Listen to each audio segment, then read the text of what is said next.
কবিতা আমি জ্যান্ত লাশ, কলমে কণ্ঠে আমি ফরিদুল ইসলাম ফারুক খান ময়মনসিংহ। আমি জ্যান্ত লাশ, শ্বাস আছে কিন্তু বেঁচে থাকার অনুমতি নেই।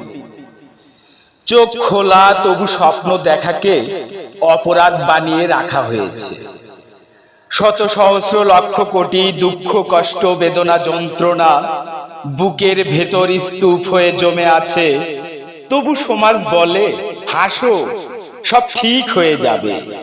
আমি হাসি কারণ কাঁদলে প্রশ্ন ওঠে এত কষ্ট কেন। কিন্তু কেউ জানতে চায় না এই কষ্টের জন্মদাতা কারা।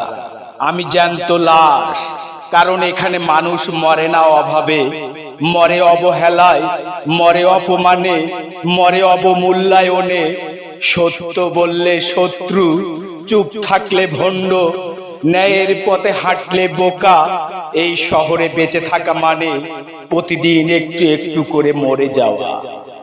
আমার বুকের ভিতর যন্ত্রণা চিৎকার করে, কিন্তু চারপাশের শব্দ এত বেশি যে সেই চিৎকার কেউ শোনে না।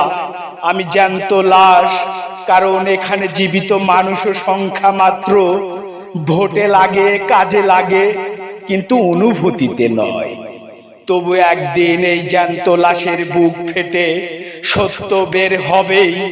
আর সেদিন যারা লাশ বানিয়েছিল মানুষকে, তারা বুঝবে লাশেরও ভাষা থাকে।